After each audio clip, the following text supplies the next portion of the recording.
Hello everyone, welcome to my channel.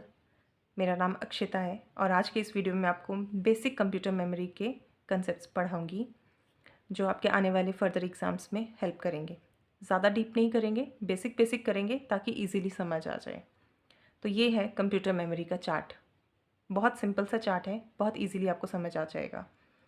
Memory क्या होती है? मेमोरी आम भाषा में मेमोरी को कहते हैं याददाश्त। सिमिलरली कंप्यूटर मेमोरी क्या होती है? ये एक स्टोरेज प्लेस है या फिर आप कह सकते हो स्टोरेज डिवाइस है जो कि यूज़ होता है, that is used to store information.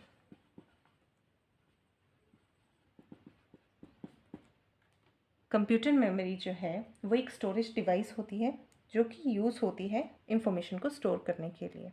फिर से रिपीट करती हूँ, computer memory is a storage device और a place that is used to store information.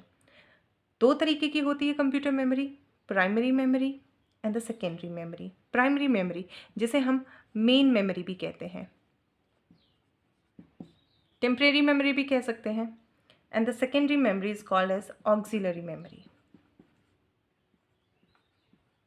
आगे चल के मैं इनको डिफ्रेंशिएट कर दूंगी। प्राइमरी मेमोरी जिसे मेन मेमोरी कहा जाता है एंड सेकेंडरी मेमोरी जिसे कि ऑक्सिलरी मेमोरी कहा जाता है। Primary memory temporary memory of the computer है, secondary memory permanent memory of a computer है।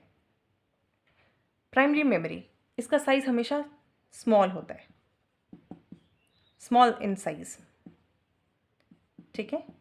वेयर एज सेकेंडरी मेमोरी जो होती है वो थोड़ी सी साइज में बड़ी होती है। क्यों होती है मैं आपको आगे बताऊंगी, पहले आप इसे आगे का देखिए। देखिए प्राइमरी मेमोरी के फर्दर पार्ट्स कौन कौन से हैं? RAM and the ROM. RAM जिसे हम कहते हैं रैंडम एक्सेस मेमोरी। तो प्राइमरी मेमोरी का एक पार्ट है रैम, रैंडम एक्सेस मेमोरी, और दूसरा पार्ट है रोम, रीड ओनली मेमोरी। पहले चार्ट देख लो, आगे चल के डिफ्रेंशिएट करूंगी। प्राइमरी मेमोरी में आगे रैम एंड रोम। आगे देखिए रैम के भी फर्दर दो पार्ट्स हैं, S RAM and D RAM. S RAM जिसे कहते हैं static RAM and D RAM जिसे कहते हैं डायनेमिक रैम। रोम के पार्ट देखो, P ROM, E ROM, sorry E P ROM and E P ROM. इतना लग गया पता? आगे देखिए सेकेंडरी मेमोरी जिसे ऑक्सिलरी मेमोरी कहा जाता है, permanent memory of the computer कहा जाता है, जो कि साइज में भी बड़ी होती है और इसका जो प्राइस होता है वो कम होता है एज़ कम्पेयर टू प्राइमरी। इसके कौन कौन से पार्ट्स हैं? सीडी हो गया, डीवीडी हो गया, फ्लॉपी डिस्क, एसडी कार्ड्स हो गए, वो भी सेकेंडरी मेमोरी के अंदर आते हैं। पेन ड्राइव्स होगी, ये भी सेकेंडरी मेमोरी के अंडर आते हैं। तो जैसे कि मैंने बताया बिगेस्ट होती है साइज़ में, तो ऑब्वियस सी बात है यहाँ देखिए प्राइमरी मेमोरी रैम, रैम हमेशा स्मॉल इन साइज़ होती है, लेकिन जो हमारे पेन ड्राइव्स होगी, सीडीज़ होगी, ये थोड़े से बिगेस्ट होते हैं as compare to primary memory. चलिए आगे डिफ्रेंशिएट कर लेते हैं। चलिए ये है डिफरेंस प्राइमरी मेमोरी और सेकेंडरी मेमोरी में। जैसा कि मैंने पहले बताया, प्राइमरी मेमोरी जिसे मेन मेमोरी भी कहा जाता है और सेकेंडरी मेमोरी जिसे ऑक्सिलरी मेमोरी भी कहा जाता है। प्राइमरी मेमोरी जो होती है ये डायरेक्टली कम्युनिकेट करती है सीपीयू के साथ। It directly communicates to the CPU. CPU जिसकी फुल फॉर्म होती है central processing unit and it is known as the brain of the computer. Whereas जो सेकेंडरी मेमोरी होती है वो डायरेक्टली कम्युनिकेट नहीं करती है सीपीयू के साथ, इसे प्राइमरी मेमोरी की ज़रूरत होती है फॉर इट्स ऑपरेशन। कहने का मतलब ये है कि जो प्राइमरी मेमोरी है वो डायरेक्टली कम्युनिकेट करेगी ब्रेन ऑफ द कंप्यूटर के साथ, लेकिन सेकेंडरी मेमोरी डायरेक्टली कम्युनिकेट नहीं करेगी, इसे प्राइमरी मेमोरी चाहिए तब जाके ये कम्युनिकेट करेगी सीपीयू के साथ। सेकेंडरी मेमोरी यानी कि पेन ड्राइव्स हो गए, एसडी कार्ड्स हो गए, हाँ सीडीज़ होगी, डीवीडीज़ होगी, तो ये सब जो है ये सेकेंडरी मेमोरी के पार्ट है। और जो प्राइमरी मेमोरी है इसके रैम रोम जो है पार्ट है, ठीक है। Next is primary memory, it has fast access time, whereas secondary memory it has slow access time. Primary memory को टेम्परेरी मेमोरी भी कहा जाता है, temporary memory of a computer, और परमानेंट मेमोरी कहा जाता है सेकेंडरी मेमोरी को। क्यों? क्योंकि टेम्परेरी मेमोरी जो होती कहा जाता है इसलिए क्योंकि ये वॉलेटाइल होती है नेचर में, रोम को छोड़कर। वॉलेटाइल का मतलब ये है कि जो डाटा होता है वो परमानेंट नहीं होता है लाइट जाने के बाद। लाइट कहने का मतलब है कि जो स्विच अगर हम पावर ऑफ करते हैं कंप्यूटर को तो आपका डाटा एकदम से रिमूव हो जाएगा, इसीलिए ये वॉलेटाइल इन नेचर है रोम को छोड़ के, इसीलिए इसे temporary memory of the computer भी कहा जाता है। वेयर एज सेकेंडरी मेमोरी जो होती है वो नॉन वॉलेटाइल नेचर में होती है, इसीलिए जो है इसे permanent memory of a computer भी कहा जाता है। क्यों? क्योंकि अगर आप पेन ड्राइव में कोई भी चीज़ स्टोर करके रख रहे हो और आप अपने कंप्यूटर से पेन ड्राइव को निकाल रहे हो, तो जो डाटा है वो परमानेंटली स्टोर्ड है उस पेन ड्राइव में। वेयर एज प्राइमरी मेमोरी में ऐसा कुछ भी नहीं है। सपोज़ आप कोई वर्ड डॉक्यूमेंट लिख रहे हो या कुछ भी एक्सेल पे वर्क कर रहे हो, जो कि मैं आगे पढ़ाऊँगी आपको एमएस ऑफिस के बारे में, लेकिन आपको पता ही होगा वर्ड क्या होता है, एक्सेल क्या होता है, पावर पॉइंट क्या होता है। तो आप उस पे काम कर रहे हो और सडनली लाइट चली जाती है और पावर ऑफ आप करते हो या फिर कंप्यूटर का, तो आपका जो भी आपने लिखा होगा वो, जो अगर आपने सेव नहीं किया होगा तो वो डाटा जो है वो उड़ जाता है। So basically temporary memory of the computer is known as the primary memory because it is a volatile in nature. इतना लग गया पता। साइज़ स्मॉल होता है प्राइमरी मेमोरी का। आपने देखा होगा रैम का साइज़ बहुत छोटा होता है। जिसने देखा होगा अच्छी बात है, जिसने नहीं देखा उसे मैं बता देती हूँ कि जो प्राइमरी मेमोरी है उसका साइज़ काफ़ी कम होता है comparative to the other secondary memories. तो कहने के लिए तो वैसे सेकेंडरी मेमोरी का भी साइज़ कम ही होता है। आप सोच रहे होंगे कि पेन ड्राइव्स वगैरह का या सीडी, फ्लॉपी डिस्क, ये तो कम साइज़ आता है इनका, लेकिन इससे भी कम साइज़ होता है आपके इसका प्राइमरी मेमोरी का। एक्सपेंसिव ज़्यादा होती है, रैम बहुत कॉस्टली आती है, आपको पता होगा रैम बहुत ज़्यादा कॉस्टली है, लेकिन सेकेंडरी मेमोरी इतनी कॉस्टली नहीं होते। 250 350 इस रेंज में भी आपको पेन ड्राइव्स मिल जाती हैं या सीडीज़ आपको इस रेंज में मिल जाती है, लेकिन रैम आपको इस रेंज में नहीं मिलेगी, वो आपको बहुत ही ज़्यादा कॉस्टली मिलेंगी। So primary memory is more expensive than secondary memory, whereas the secondary memory is cheaper than the primary memory. So this is the difference between the primary memory and the secondary memory. और जैसे मैंने पिछले video में बताया, primary memory has two parts, that is RAM and the ROM. RAM is random access memory, ROM is read-only memory. ROM is non-volatile in nature, which यहाँ पे लिखा भी है, and RAM is volatile in nature. तो RAM has two parts, SRAM which is known as static RAM and DRAM which is known as dynamic RAM, whereas the ROM has PROM, EPROM and EE, electrically erasable PROM, programmable read only memory। ठीक है, इतना लग गया पता। अब मैं आपको memory unit के बारे में बताती हूँ कुछ। मेमोरी यूनिट क्या होते हैं? जैसे आपने सुना होगा कि 1 KB है, 2 KB है, 3 KB है, 1 GB है, 2 GB है मेमोरी, या 1 टेराबाइट है, आजकल तो टेराबाइट चलने लगे। तो मैं आपको उसके बारे में बताती हूँ कि मेमोरी यूनिट क्या होती है। चलिए आगे देखते हैं। रोल ऑफ मेमोरी, मेमोरी का रोल क्या है? देखिए, जब भी हम कंप्यूटर में कोई भी टास्क परफॉर्म करते हैं ना, तो कंप्यूटर क्या करता है, it stores the data in the memory. जो भी डाटा होता है उसको मेमोरी के अंदर जो है वो स्टोर कर लेता है।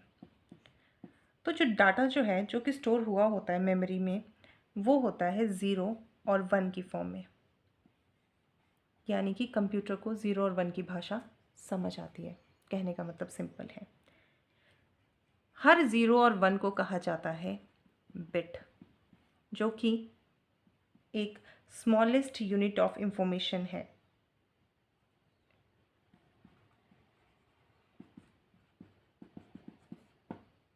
फिर से रिपीट करती हूँ, जब भी कंप्यूटर कोई टास्क परफॉर्म करता है तो वो जो है डाटा को मेमोरी में स्टोर करता है, और जो भी डाटा है जो कि स्टोर हुआ होता है मेमोरी में, वो 0 और 1 की भाषा में होता है।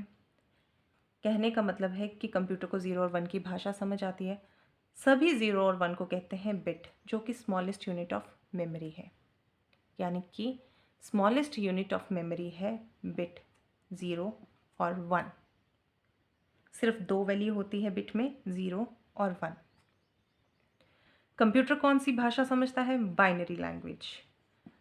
बाइनरी लैंग्वेज मतलब 0 और 1 की भाषा।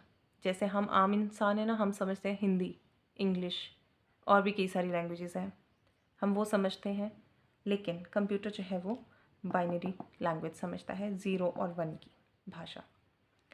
0 और 1, हर 0 और 1 को बिट कहा जाता है, और बिट एक स्मॉलेस्ट यूनिट ऑफ मेमोरी है।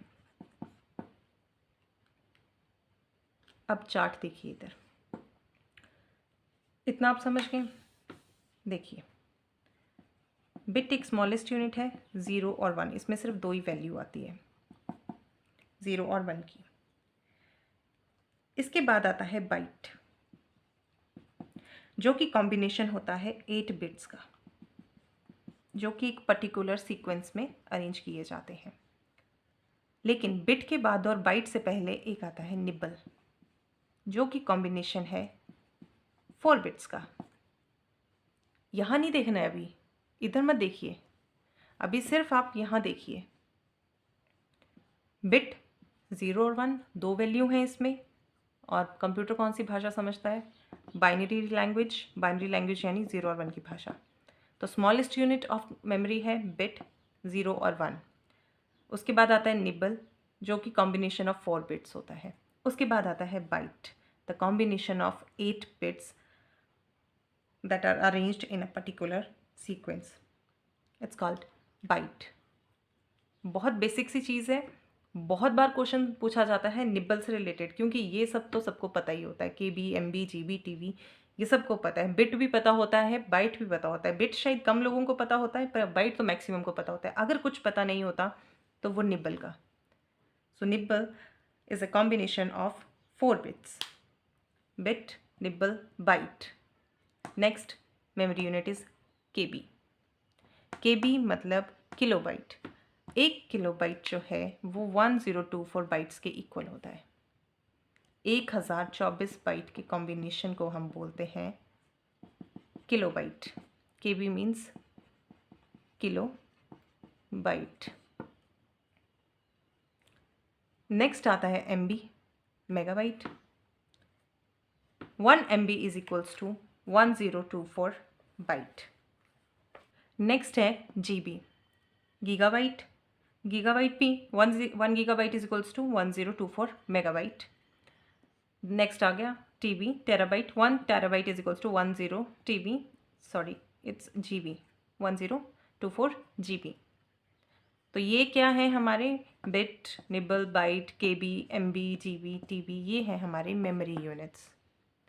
और ये क्या है, ये इनका रिलेशनशिप है पुरानी मेमोरी यूनिट के साथ। जैसे कि टेराबाइट है, टेराबाइट का जो रिलेशनशिप है वो गीगाबाइट के साथ है। तो 1 TB is equals to 1024 gigabyte, and 1 gigabyte is equals to 1024 megabyte, and 1 KB is equals to 1024 byte. Here is byte. और 4 बिट्स के कॉम्बिनेशन को हम बोलते हैं निबल। एक बार रिपीट कर देती हूँ। Bit is equals to 0 and 1, सिर्फ 2 वैल्यू आती है बिट में, और ये स्मॉलेस्ट यूनिट ऑफ मेमोरी है। उसके बाद निबल है, जो कि 4 बिट्स का कॉम्बिनेशन है। Then byte, the combination of 8 bits. After this KB, which is known as kilobyte, which is equals to 1024 byte. Then MB, megabyte, is equals to 1024 KB. Then 1 GB is equals to 1024 MB, and 1 TB is equals to 1024 GB. तो ये हमारे कुछ memory units हैं। ये बहुत ज़्यादा important है, जो भी इस वीडियो में कराया ये बहुत ज़्यादा इंपॉर्टेंट है एग्ज़ाम पॉइंट ऑफ व्यू से। कोई भी एग्ज़ाम दे लो, बेसिक से बेसिक एग्ज़ाम में ये बहुत ज़्यादा इंपॉर्टेंट है। कंप्यूटर इसलिए पढ़ा रही हूँ क्योंकि कंप्यूटर का भी बहुत ज़्यादा रोल है एग्ज़ाम्स में आजकल। और ये बहुत ही बेसिक चीज़ें हैं, जिसको बिल्कुल भी नहीं पता उसको ये चीज़ें पता होनी चाहिए। और बाकी जो आगे फर्दर है, जैसे मैग्नेटिक टेप्स, जो कि सेकेंडरी स्टोरेज डिवाइसेस में आते हैं, मैग्नेटिक टेप्स, डिस्क, सो वो अलग चीज़ें हैं, वो बिल्कुल बेसिक नहीं है, वो थोड़ा डीप में है। लेकिन जो आज मैंने इस वीडियो में करवाया मेमोरी का, वो बहुत ज़्यादा बेसिक है। तो I hope you liked this video. Do share with your friends and do subscribe to my channel. Thank you so much. Enjoy your life. Thank you.